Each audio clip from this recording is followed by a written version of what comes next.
afternoon, everybody. Welcome to the show. This is Just Parlays with Chris King. I am your host, Scott Steehn, lead handicapper at winnersandwhiners.com.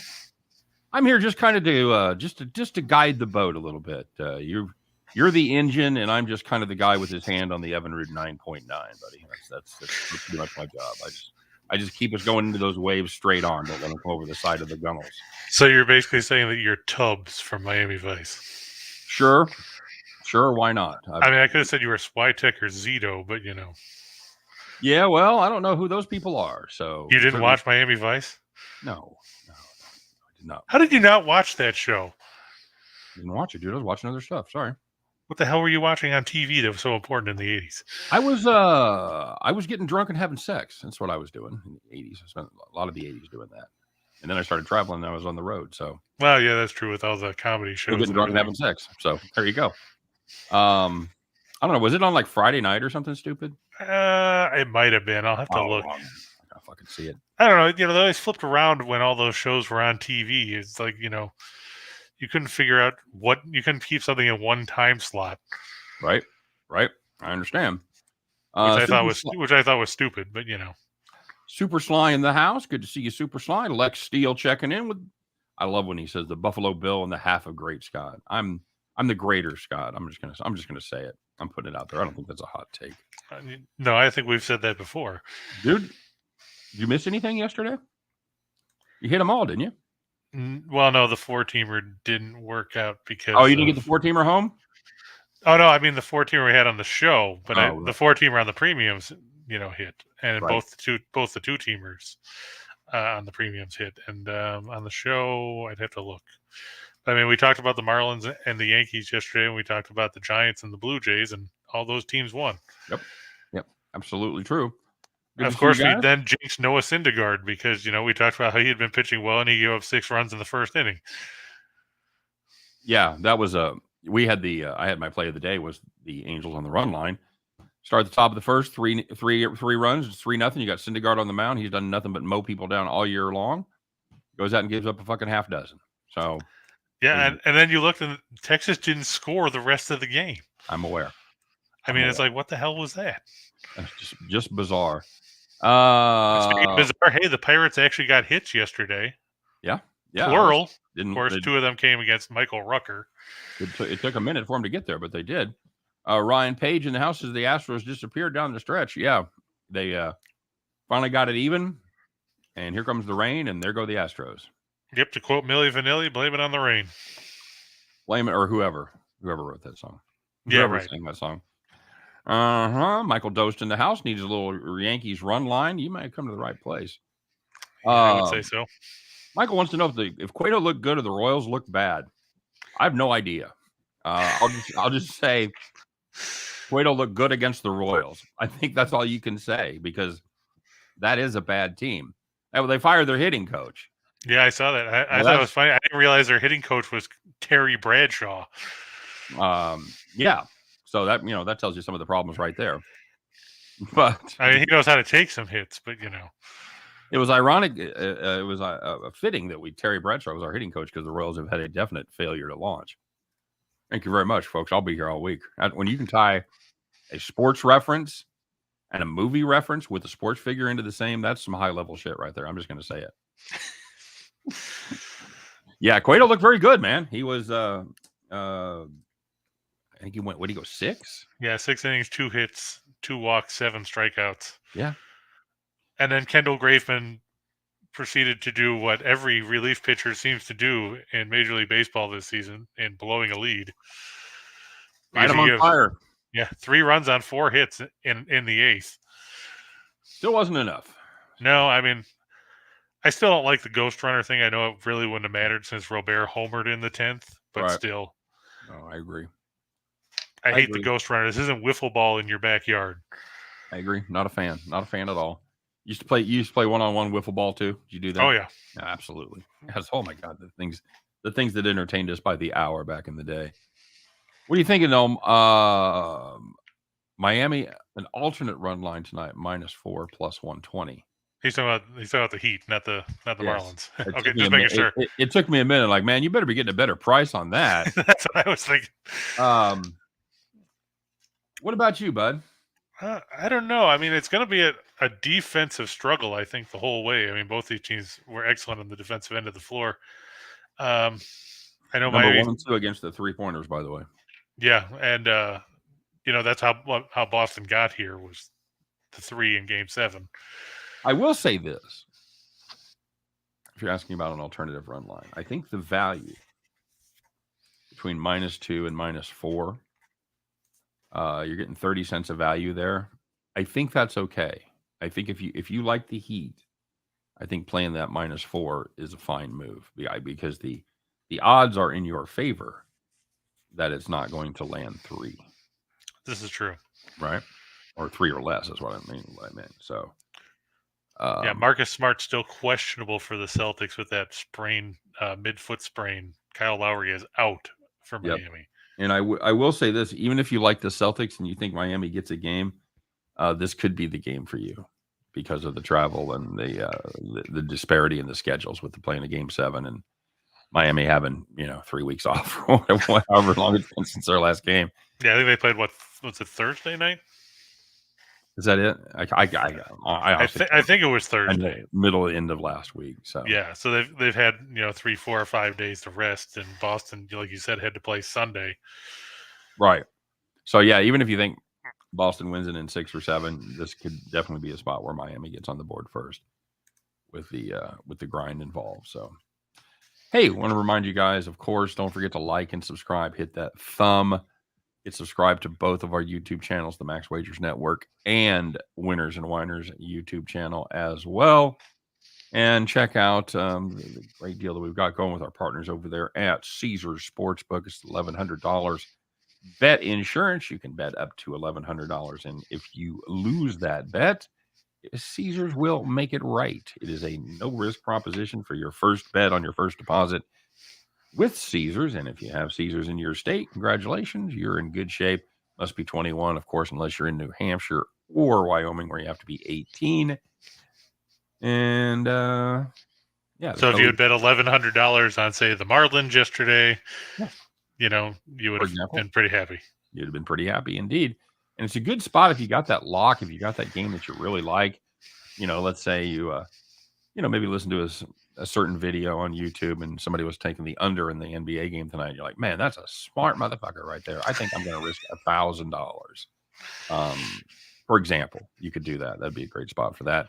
The code is ATS wins Caesar, ATS WINSCZR. That code and a link to the actual page that'll get you hooked up is in the description for today's video. And Chris, you talked about your parlays, about your premium parlays. I know you've had a great week, both freebies and the premiums, but the premiums have really been on fire. So if you're looking to get Chris's premiums, there's a link in the show description. And if you're looking to get mine, we've been running extremely well lately. We went 2-1 again yesterday. I've got mine there as well. So Mavericks for the upset. Anybody? Luka looks good, and he has a little help right now, says Super Sly. I told you I liked the series price yesterday. I didn't hate either dog. I thought they were both good values on both the dogs for the series. Now, the weird part was that the Heat are the dog in the series now, which is weird since they have home court advantage and they're the 1 seed. Right. Yeah, it is kind of a weird thing. Rachel brought up a good point that if you wanted to take a shot with Dallas or with Boston or with Miami, you could take a little gamble on the first game, especially with Dallas being on the road. See if they lose, and then you get better odds, plus 250 instead of 180. So if that's you're obviously involves a little bit of a gamble because if like Dallas is or whatever they are plus 180 or something going into this series, if they win that first game, that's going to be even money plus 120 maybe something like that. So yeah, let's see what they've got here. But if you got a little gamble in you, that's a way to pick up some value. If you don't, lock it up at plus 180, which I think is still a good price. I'm just trying to see here. Let's see. The Warriors are now minus 220. Yeah. That's what it was yesterday. Minus 220 plus 180. Yeah. Maybe it was even plus 190. Yeah, I think it opened at plus. I thought it was 250, 190, or 250, 210 originally. Yeah. So, I mean, it shifted a little bit, but not a ton, but you're right. If Dallas turns around and wins tomorrow, then you could shoot yourself in the foot as far as the value number. Right. James S says I'm on the Mavs, not just the first game. Exactly. That's exactly the mindset. If you have that mindset, that's the mindset where you wait and make the play after tomorrow's game. So, all right, bud. Well, let's do a little business. And I just found out something exciting before this show started. I want to let everybody know, as some of the regulars probably know, we do Allie's show every Tuesday evening, Total Chaos, and usually the Winners and Whiners crew in some formation there. And you're going to be joining us tonight, so we're pretty excited about that for the first time in a couple of weeks. Who's we? I mean, is Rachel excited, or I mean, did you tell we're them? We're all excited. Sure, we're all excited, man. Get to spend a little extra time with each other. That's what it's all about. Yeah, that's why I hear that we're extending the NASCAR show to 3 hours. That is not true. That is absolutely not true. But we are adding Rye Cape. He is. Are we? I saw you guys talking back and forth about it the other day, but I wasn't really paying attention. I was trying to catch up with all the other crap that was going on. It was pretty good, man. He cashed 2 of his 3 drivers. Did a nice job. Brings a. He was lucky for me. So. Yeah, so that means he's out. Yeah. No, he's going to be part. He could be bumping you. That's what I'm saying. Hey, that gives me more time off. I don't care. Yeah, that's not quite the threat I probably thought it was, huh? No, not in the least. All right. Hey, what do we got cooked up for today, buddy?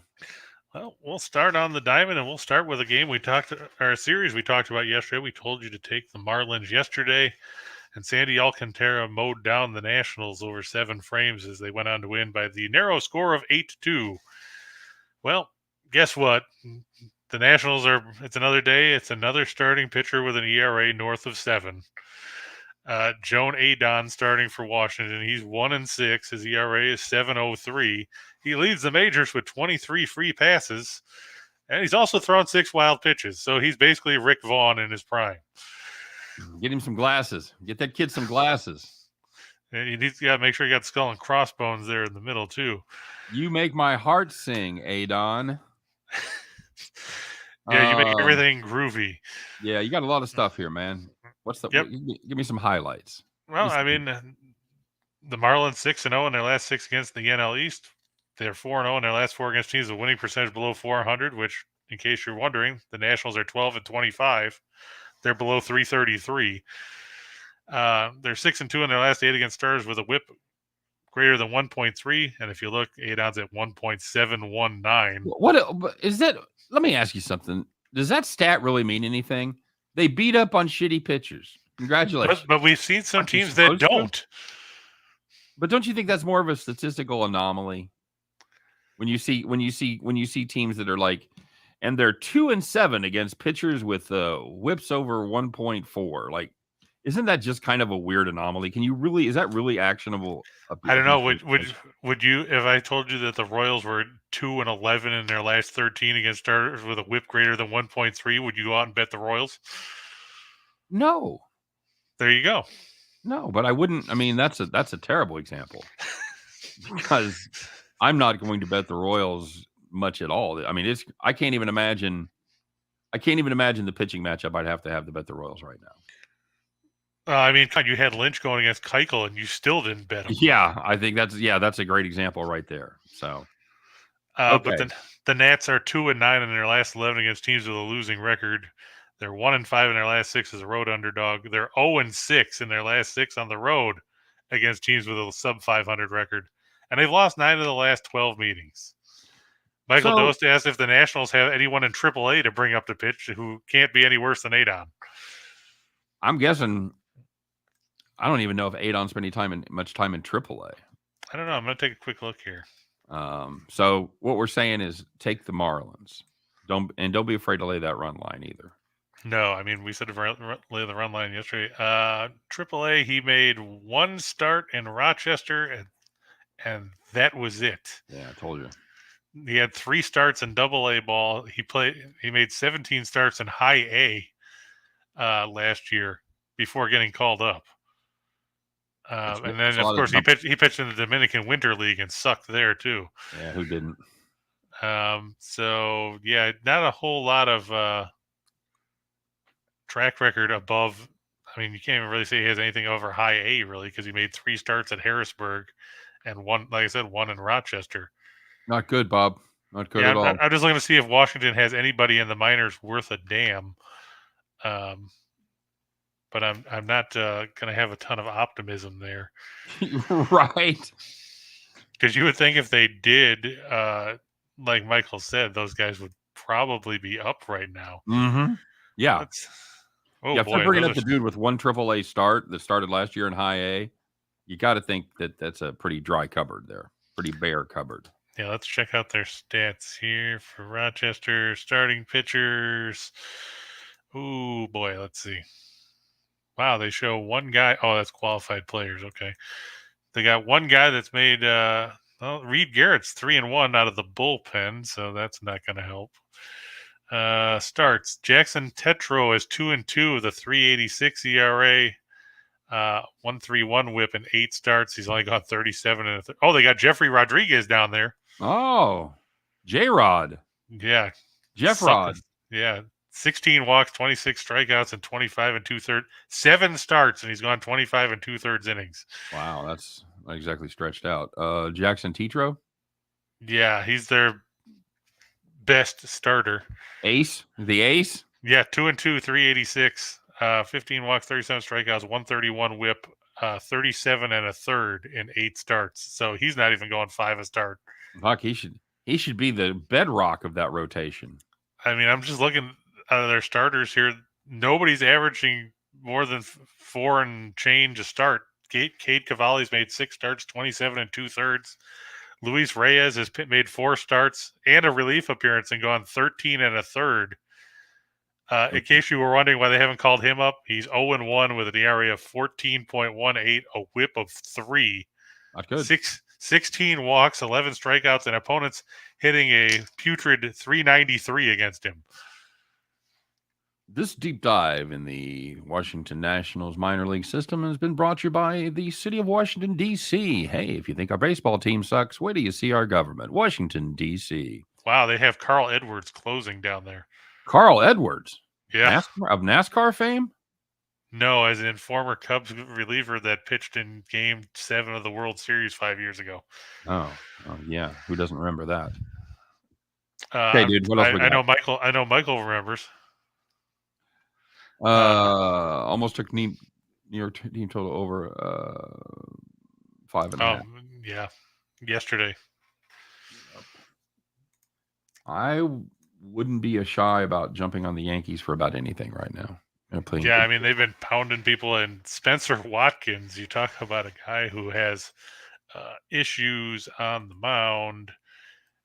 Here's a prime example. Watkins is pitching, I think his FIP ERA is 6.72. Opposing hitters have a 5.97 slugging against him. He has no wins. In a surprising development, he's winless this season. Yeah, his FIP WHIP is 5.71. His xERA is 6.97. His WHIP is 1.577. He's walked almost as many guys as he's struck out. Dude, I think we could save a lot of time here and just say he sucks. Whoa, I don't think you have to go full deep dive Saber to express the point that Spencer Watkins has not had a great season so far. Whoa, that is harsh, man. I mean, you're not going to see he's got a 5.19 ERA, 1.57 WHIP. You're not going to see he's got but he's got a FIP of 1.2. I don't understand. This kid's been really unlucky. Like, no, it's never going to happen. Now you will see if you see a disparity between FIP or if you go even further, if you use XFIP, if you see a big disparity between that and their other more traditional stats, the ERA or the WHIP, I mean, then it does mean something. But when everything points that direction, you're like, yeah, dude, he just sucks. Now, do you lean more towards WHIP or not WHIP, FIP or XFIP? Well, I mean, when you can find it, I like XFIP, but on Baseball Reference on the general page, they just use FIP. So right. I don't generally do the extra deep dive unless there's something about those numbers that don't ring true. and then I'll go to oh, you know what I'm talking about. Yeah, I know where you're going. With and check XFIP and all that. But I mean, a prime example of a guy that had bad luck, turned it around yesterday. We talked about Freddie Peralta yesterday with the Brewers. His ERA was up near 5, but his FIP is 203. Right. And he threw 7 scoreless yesterday. Right, and that generally means that you've been pitching in bad luck. For those of you that don't know, that don't do the deep dive on baseball, FIP stands for fielding independent of pitching, or right, fielding independent pitching. There you go. So it basically takes out plays that weren't necessarily ruled errors, but probably could have gone another direction. And then XFIP goes one further. It takes into account the park factor as well. So those are two of the, and I mean, they're not even new now. They're 10, 12, 15 years old, whatever. But those are kind of some of the Saber stuff if you want to do a little deep dive into baseball stats. I think baseball stats, more than anything else, you can go about as deep as you want. Yep. And so there you go. Scott summed it up by saying Spencer Watkins sucks. His team sucks. He sucks. It's not going to be a good day. So are you saying that this could be Spencer for hire? yeah. He may not have as much luck as the actual Spencer as far as getting hired goes, because that's a tough break. He hasn't put himself out there. Yankees they're just dominating, dude. You got it out there. They've 8-1 against the East, 9-2 when their opponent scores 2 or less, which is kind of an indication that you get a team that's playing shitty. They continue to play shitty. And look at the next line: the Orioles 12-58 in their last 70 against teams with a winning percentage above 600. Yep. Not good. And we talked about this a little bit yesterday. Yankees have dominated this series over the last couple of seasons, 26-9, last 35 in Baltimore, 39-13 overall. That is 750 winning percentage, by the way, kids, if you're scoring at home. Michael said maybe he'd be for hire at Spencer's stores, but not pitching. Yeah, there's somebody that ought to be selling like farts in a jar. You remember farts in a jar? Yep. That was an actual product, kids. And yet you and I toil here, Chris. How can that be? I know it's ridiculous. The pet rock. Come on now. Come on. Yeah, good old pet rock. Take the Yankees. Lay the run line. Lay 2.5. I don't care. Yeah, I didn't see if anybody had the 2.5 lined up what the juice was on that. I imagine it would probably be plus money. Pretty close. I would say close to even money, maybe plus 105, something like that. Let's see if anybody has it, just out of curiosity. Oh, you can always find it. Yeah, I see Unibet and Bet Rivers have -2 at -109. So, okay. So yeah, I would imagine, like you said, make it plus 105 or something on 2.5. Yep. All right. I like that, man. Sleeper Slide mentioned the Chia Pet. Oh, yeah, another one. Although you needed some actual skills to develop that. You needed to figure out the chemical reaction thing about how to get hair to grow out of a piece of pottery. But I mean, yeah, other than that, I'm just trying to think of some of the shit I've seen on Shark Tank that made a bunch of money. And you kick yourself, go, why can I fucking do that? I don't know, when I think of Shark Tank, I think Saturday Night Live when Kevin Hart's out there doing, we put shades on lamps, crafters. And they're like, has there been any interest in this? Have you done research? I have, and there is not. I'd forgot about that. I was looking at the I can usually get half lines here on this one. And like James Mount said, there's a sucker born every day. Yeah, there are. Have you ever bought a Shark Tank product, Chris? Yeah, I got the Scrub Daddy, and my wife bought that Fit board, whatever the hell it was. Oh yeah, I remember the Fit board. We also have purchased a Scrub Daddy, which I think is still the most successful company ever pitched on Shark Tank. That or the Squatty Potty. Did that make money? Oh yeah, they made like $180 million or some crap for a fucking stool. Jesus Christ. Okay. All right, I'm okay. Well, Scott's looking up the 2.5 line on the plus 110. Plus 110. There you go. So you were right on the money there. Yep. And AJ's wants to know how much for a fart. I don't remember. You want, but you have to bring your own jar. I'll put it in a jar for you. I don't care.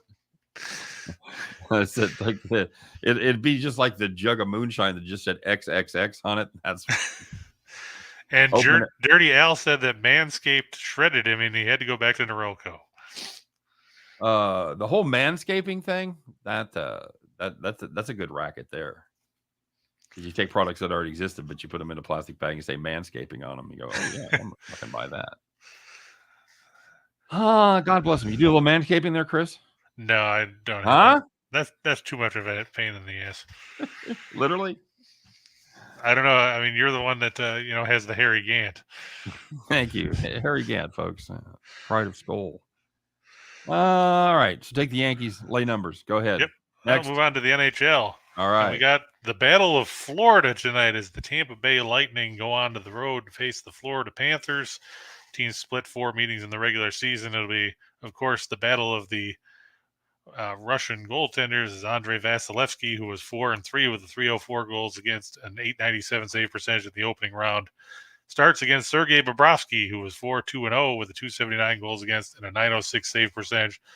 And Scott, what you've got here is the two-time defending champs against a team that hadn't won a playoff series, since Bob Dole was running for president. That's exactly right. It's not an exaggeration either. What do you make of this series? Well, you know what? I was 1-1 on these teams. I liked the Lightning to move on the last round, and they did that. Unfortunately for me, because I wanted them to lose. I know you did, buddy. But I'm still.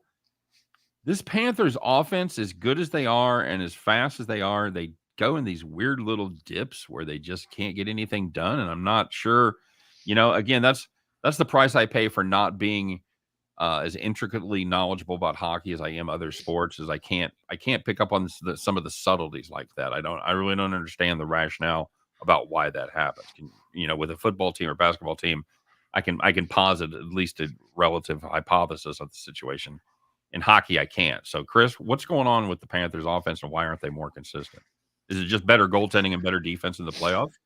Well, you would think so, but they played Washington in the first round, and Washington, of course, was not notorious for having good goaltending. Right. Like James Mount said, power play sucks. Florida, they were notorious for lighting people up in the regular season, and then you turn around and get to the playoffs, and they didn't really do as much as you would have expected. Plus, you saw all their big names. You saw Jonathan Huberdeau shut down. You saw what's his name? Barkov shut down. You rely on Carter Verhaeghe, who leads the playoffs in goals, I believe. Or no, he's now fourth, but that's because Gunsel scored a bunch, and so did Evander Kane. But when you've got Carter Verhaeghe scoring 6 goals for you in the opening round of the playoffs, and you're sitting around going, who the fuck is Carter Verhaeghe? And I can see that look on your face right now. Glad to know it wasn't just me. But, Florida in the opening round, 0 for the series on the power play. Nothing. Bupkis, squat. I don't think they're going to be able to replicate that and win this series against Tampa Bay. No, and I mean Tampa Bay was pretty good shorthanded against Toronto. I mean, Toronto went into the playoffs with the top-rated power play, but went 4 for 28 in the 7 games. Yikes. And Vasilevsky, I know we use this phrase a lot. Everybody's got a plan until you get punched in the mouth. Right. Tampa Bay got punched in the mouth repeatedly in that series against the Leafs. Nobody expected that series to go to 7 games. Nobody expected Tampa Bay to have to win game 6 and 7 to get out of the opening round. Right. Now Tampa Bay, the worst thing you want to do is wake up a team like the Lightning. And now Florida is in the unenviable position of having to deal with that. And I don't trust Bobrovsky. I mean, these teams met in the playoffs last year. Tampa Bay turned Bobrovsky into, a pylon. And it got to the point where they replaced him with Spencer Knight in the playoffs. You stuck a rookie goaltender in there. Right. I'm going to go with Tampa Bay, and I'll take the plus money. Okay. I'm with you. You see that a lot in sports of all kind, where the team will have a tough game or a tough series, and they play down to the level of the first round competition, and you're like, oh God, I don't know what happened to them, but these guys they're done. And then all of a sudden they find their groove, they get a little confidence, and they just roll through the rest of the tournament. Yeah, So, and I mean, just look at the line right here. Tampa Bay 24-5 in the last 29 games in the second round. This is the first time Florida's been in the second round since 1996. right. So, yeah, well, I mean, you can't even come close to making a comparison as far as experience goes. So, right, and that pays major dividends this time of year. Right, absolutely. All right, you and I agree on this one. And Jim said Bolton up for Tampa Bay. I like it. I know. Oh, that's right. He's a Tampa guy. And that'll take us to the other exciting game. And Scott, a team close to your neck of the woods there, the St. Louis Blues now get to go to Ball Arena. I'm sure you'll be following this series for Clar and Company. I will. And don't forget, you can catch Scott on Clar and Company. What time is that, Scott? It is. My segment is 10:30 Central Time, so 11:30 Eastern, 9:30 Mountain, 8:30 Central on Saturday morning. And what time is that in Hawaii? It's 4:30. Okay. So there you go. If you want to catch 1600 ESPN out of Denver, and they do stream on all the regular platforms, including Odyssey. So you can. Oh, that's cool. Yep. The Avs won 2 of the 3 meetings between the teams in the regular season, including a 5-3 win in late April. It's going to be Jordan Binnington, big surprise there, 3-0 with a 167 goals against, a 943 save percentage since coming in the playoffs against Darcy Kemper, who's had a week up plus off now after getting that stick in the eye in Game 3 against Nashville. He's 2-0 with a stick in your eye with a 163 goals against and a 934 save percentage in the playoffs. The Blues 5th in goals for and 5th in goals against in the playoffs. Colorado, look at that, Scott.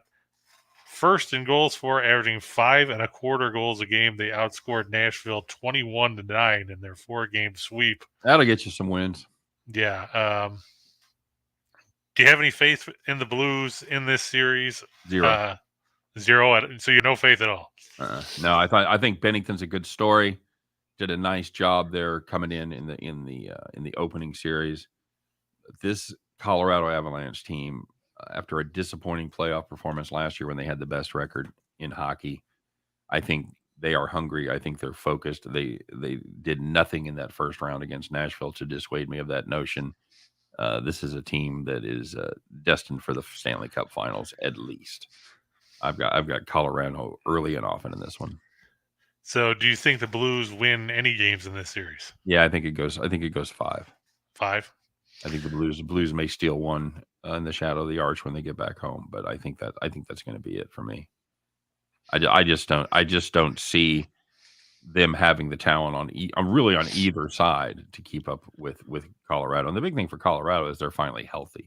Yeah, and that's the big, like you said, that's a major thing because you've got Rantanen, you got Landeskog, you got McKinnon, Makar. Right, all guys who've missed significant portions of the season. Not necessarily at the same time, but it's kind of been a death by 1,000 cuts at times with Colorado this year with some of the injuries. So, and Jim said the Blues uniforms are better than the Avs, so there's that. I do agree. I think the Blues have a classic uniform with the jazz note on there and everything. Yeah, I guess. Unfortunately, they don't give you free goals for having a better looking uniform. Nope. So yeah, I'm on the Avalanche here. The problem with the Avalanche is they do tend to at times. Now they didn't against Nashville, but they do tend to at times. Again, play down a little bit to the level of their competition. So you see them win games in overtime. You see them win 1-goal games. So I don't necessarily have the confidence in the puck line with them that I do some of the other teams. And I don't really, again, it's a good place for this bet at the parlays show because laying 220 by itself is not something I would really want to get involved in. But if you want to put it in, if you want to make your 3-teamer a 4-teamer, put a little sweetener in there or something like that, I think it's a good spot for that. They can jack up the value of your parlay. To your point, the 3 games this season, 2 of them were back in October. The Blues won 5-3 on October 16th. The Avs won 4-3 on October 28th in St. Louis, and then they won 5-3 at home on April 26th. Which I think was an empty netter, if I'm not mistaken. I can look at that. Hold on one second. It could be wrong, but I think it was. You were correct. Nazem Kadri hit an empty netter at 19:13 of the third period. There you go. Colorado was up 4-1 in that game with under 5 minutes to go. Ryan O'Reilly scored twice, a minute 1:04 apart, and late in the third to make it 4-3 before Kadri hit the empty net. Okay, gotcha. And if you didn't want to go that route, where you wanted to pick a side, I'll tell you what, one of the safest bets you could probably make in this one would be the over. I know that, if it's over 6.5, the juice is at anywhere between 125 and 140. If you go to over 7, it's get plus money at FanDuel. But the last 6 meetings between these teams have gone over the number 9, 6, 7, 8, 7, 8. As far as goals on the board, and the Blues 13-2-1 to the over in their last 16 on the road. Very solid. Very solid. That's a great little bonus tip. I probably like the over. Well, obviously I like Colorado to win. Again, not laying 220. So as far as a practical bet, I probably like the over. Is probably my favorite bet on the board with this game. Maybe Bennington saves. I don't know what it's at, 32.5 or so, maybe. Let me see if I can find that real quick. I wouldn't hate that. Yeah, I mean, with the way Colorado can ramp up the shots, just ask Connor Ingram. He's probably still dealing with PTSD from being shell-shocked. Right. Because, I mean, Nashville, they basically hung him out to dry, but they had no choice. He stopped 52 in the first game and lost. Yeah. Let's see. Goal scorers. See what it says if they got under all bets or not. 3-way full goal scorer. Not seeing it pop up. Is there different place you guys look at BetMGM and stuff like that? I've got some different places I look. Let me. I'll look around here. Talk about the next one, buddy. Okay, well that'll take us to the NBA, where we got the one game on the board. It's the Eastern Conference Finals. The Miami Heat and the Boston Celtics. Celtics got here, of course, by hitting a franchise record 378 threes in Game 7 over the Bucks. Right about Chubb. Meanwhile, Milwaukee was 4 of 33 in that game, and like Scott told you guys yesterday, you're usually not going to win games when you shoot 12% from 3. That's a pretty good number to hang your hat on. Celtics 7th in postseason scoring offense, 108.5. They're 8th in field goal percentage at 45.4. They're 6th in three-point shooting at 37%. Miami leads the league in scoring defense in the playoffs, just 97.5 points a game. They're 2nd in field goal percentage defense, 44.1. They're 4th in three-point defense, 33.2. Boston 3rd in scoring defense in the postseason, 101.8. Tied for 3rd in field goal percentage defense at 44.3%. They're tied with the Warriors. They're 3rd in three-point defense, 32.9%. I think this is going to come down to a lot with home court advantage. And like Scott said, the rest factor works in Miami's favor here, not having played since beating Philadelphia on the road Thursday. Boston then had to play Friday in Game 6 on the road, then had to play at home in Game 7 on Sunday. If Boston's going to win this series, they're going to need Marcus Smart, because they're going to have as many hands on deck to try and stop Jimmy Butler as possible. Smart was one defensive player of the year, good, bad, or indifferent, as to what you may think about that particular choice for the award. My concern is the fatigue factor. Miami is not going to let Grant Williams stand out there by himself and shoot 85 three-point attempts like Milwaukee did in Game 7. Because oh, yeah, that guy's a piece of shit. He can't hit anything. And then, they proceeded to not adjust. Right. Andrew says Marcus Smart's tougher than a $2 stake. That might be, but if you're limited at all mobility-wise with that foot, can you stay in front of Butler? Because we know Butler will go to the basket early and often. And can you lose Butler when you're on offense? That's the other thing. That's true too. That's the other question. Chris, that for all the talk of this has become a 3-point shooting league, and how much the league has changed. All 4 conference final teams finished in the top 5 as far as points allowed in defense. That's true. So they've all played good defense. You're going to see some outrageously low numbers for totals. You're not going to see a ton of I mean, you will in the Golden State game you will, but I mean, you're not going to see a number over 208 in this Boston Miami series.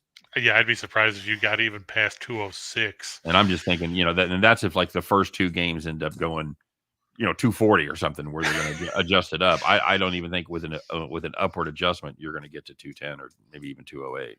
Yeah, I agree with you. Ninja, as far as we know, Smart is still listed as questionable. They haven't updated it. I'll double check the NBA's. I'll do that right now while you're doing your thing. I'll check Marcus Smart on Roto. Okay, I know I usually check the league injury report too. As of 2:30 when it came out, he's still marked as questionable. Scott might have something different on RotoWire or anything like that, but we'll keep you posted as well as we know. Yeah. Everybody's still got him questionable. He remained in the game. Yeah. Huh. Yeah, really, they're not giving anything away there. That is truly questionable. Yeah, so I mean, even if he plays, at what percentage do you think he's going to be? That's what you have to look at. The question. That's the secondary question. Not only the only question. It's not the only question. Is he going to play? The second question is what percentage of his full abilities will he bring to the table? Now, which way are you leaning in this game one, Scott? Because I obviously like the Heat. That the line was 1.5. I think at BetMGM this morning. It might have bumped back up. This is a tough one for me because, like I said, I liked Miami to win the series here. I just liked the price. I think Boston is rightly the favorite. I think they're playing really good basketball. But if Miami's going to steal one, I think it's tonight. But I just think this Boston team is playing really good basketball right now. I think it's going to be a good game. I think Boston probably gets it done. Okay, well, there you go, Scott. Just throwing random shit out there because he had no statistical analysis. What do you want? I mean, I'm the one that told you about the defense. What do you want? You've laid out 9 bullet points here. What do you want me to say? Oh, and Michael said the saves for Binnington was 30.5. 30.5. Over is -115. Under -115 at Bovada. Over. That's where I just looked at Bovada and couldn't find it. It tells you how good I am with looking through hockey stuff. Because Bovada was a spot that I thought it might be. No, I mean, and Chris, you know how this works. I can make a case for any team to do anything at this point. There's 4. Right, that's the fun part. There are 4 really good teams. I can lay out. If this was a debate, I could play either side. I really could. This Boston team really impressed me against Milwaukee. So I don't know what we're going to find out. We're going to find out how good Milwaukee was without Middleton. Right. That was my take on that, is the fact that Boston got by because Antetokounmpo had to do everything. Well, like I said, that's the take. Now we're going to find out this week whether that's an accurate take or not. Right. Because that was my take as well, and now we're going to find out if that's true. So, I just think I look at recent form, and I think this Boston team is playing really well. Now, obviously, Miami is too. But they weren't quite challenged the way Boston was against Milwaukee. Well, but in fairness, that's the advantage of getting the top seed, is you get to face a lesser team. True. Oh no, I get it. I'm not even looking at the Atlanta series because they had nobody in the middle. Right. So that's not really any kind of a gauge at all. Although interestingly enough, they gave up the same exact number of points against Atlanta and against Philadelphia. I want to say 97.4, if I'm not mistaken. Yeah, that's pretty close. As far as the money coming in, it looks like you got any lines on the money coming in? Yeah, on which way the money's going on that game, Scott? Game 1 tonight. Let me check it real quick here, bud. It would appear that there's a money coming in on the under. Of course. And as far as the spread goes, we're loading up here. Sorry, bud. No problem. I'll move on to the 2 for the money while you're looking that up. Yeah. It's Boston. It looks like the well, it looks like it's weird because it opened at +1 and now it's gone to +2, but it looks like the number of bets are coming in on Boston, but the money is favoring Miami. So you could analyze that and say the sharp money is on the Heat. We'll see. We will find out. The two teamers tonight, I like like we said, the Marlins and the Yankees. Yep. Can't trust Baltimore. Nope. It's got the Avs over the Blues, and I'm going to go with the Brewers over the Braves. I don't know if you saw the pitching matchup. Scott Adrian Hauser going against Tucker Davidson, who's made one appearance in the majors this season. It did not go well, hence why he only made one appearance. Davidson, in his lone appearance this year, gave up a total of, let's see, I know it was ugly, 5 runs on 5 hits with 2 walks and 2 strikeouts in 2 2/3 innings. Pretty terrible, Chris. Pretty terrible indeed. Yep, 16.88 ERA. That came in an 11-2 loss to the Nationals back on April 11th. Okay. I mean, Hauser's been okay. Not outstanding, but he's okay. His ERA. Milwaukee plays well at home. No, they do. I mean, we saw that yesterday.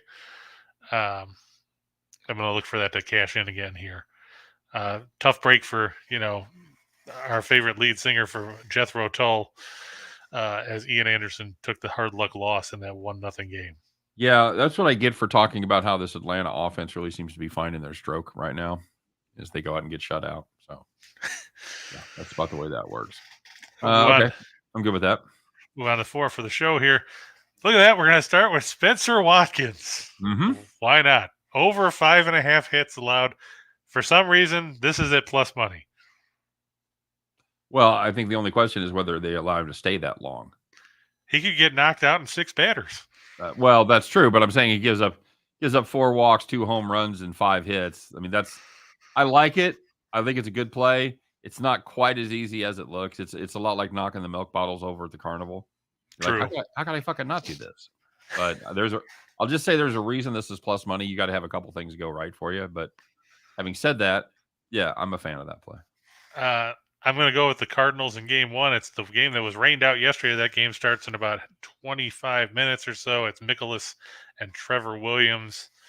The Cardinals have beaten up Trevor Williams, the active guys. I think they're 37 for 114, so just about a 333 average against him in their careers. And Mikolas mowed down the Mets last month in St. Louis. The nightcap's going to be a different story because I can't stand Steven Matz, and I think Taijuan Walker will beat him. But in the opener, I'm going to take Mikolas over Williams. Okay. I'm going to take Tampa Bay over Florida, like we talked about.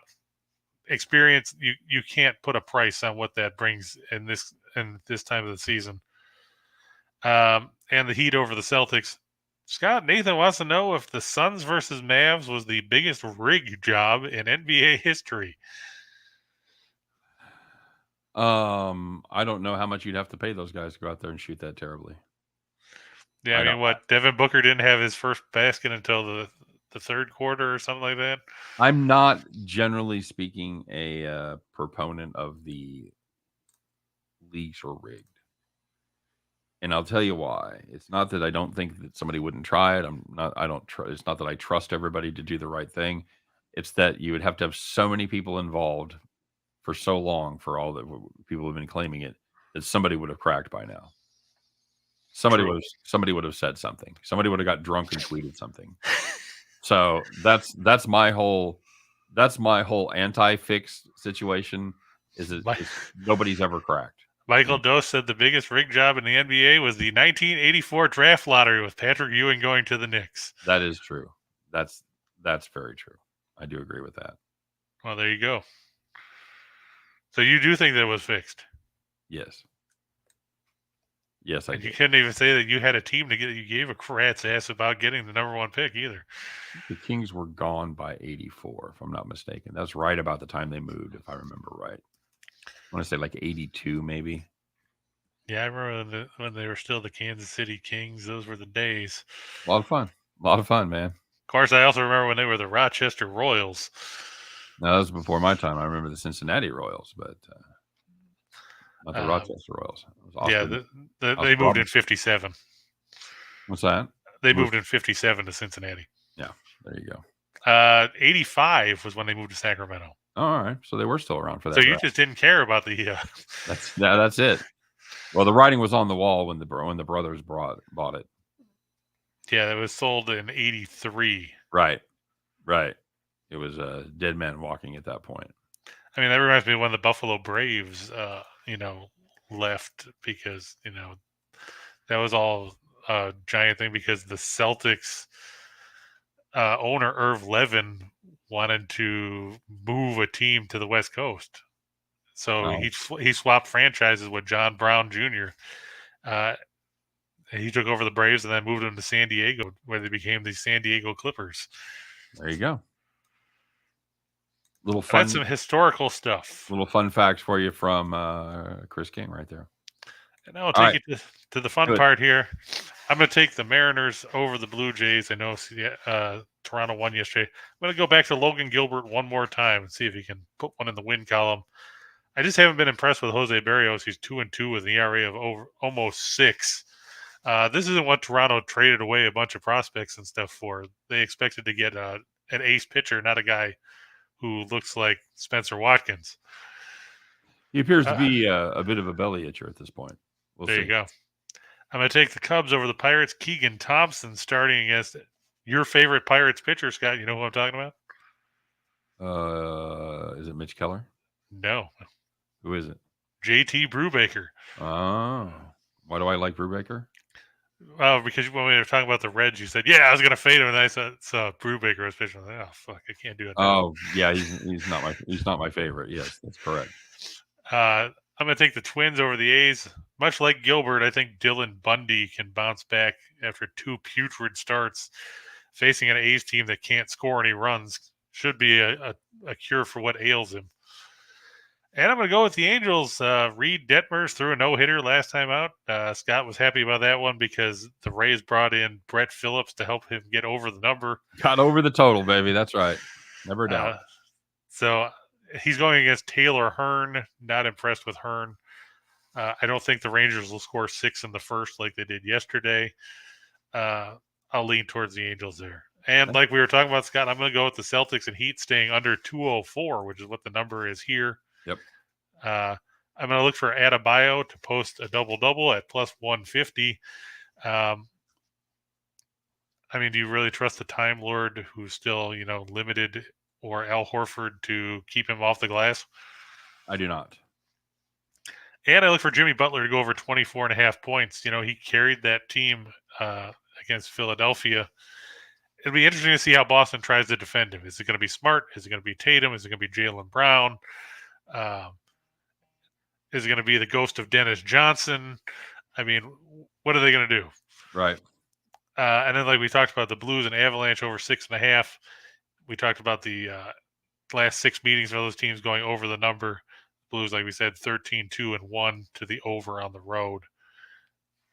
Tampa Bay and Florida, I look to go over 6.5. I mean, Tampa Bay will not be stonewalled as much, and they weren't really stonewalled when you look at the goals in that series, but Bobrovsky is just too damn inconsistent.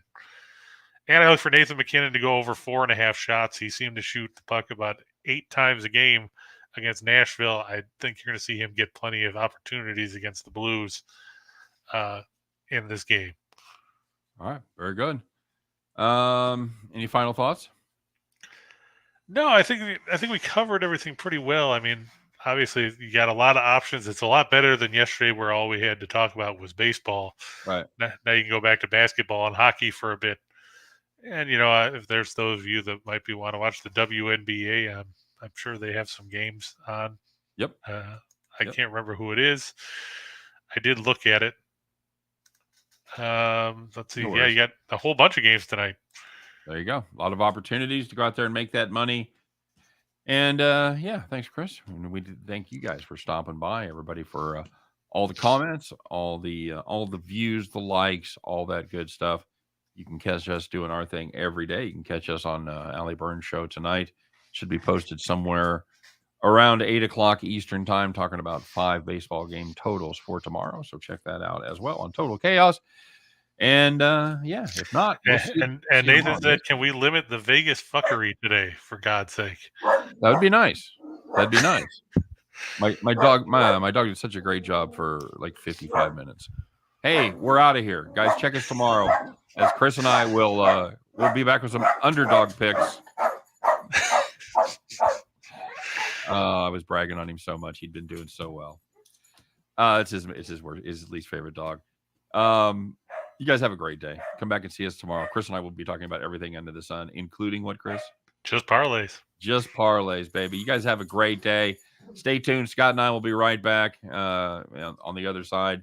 And we'll just after traffic and weather on the 8s here. Traffic and weather on the 8s. KRAP 107.6. There you go. You guys have a great day. We'll see you next time.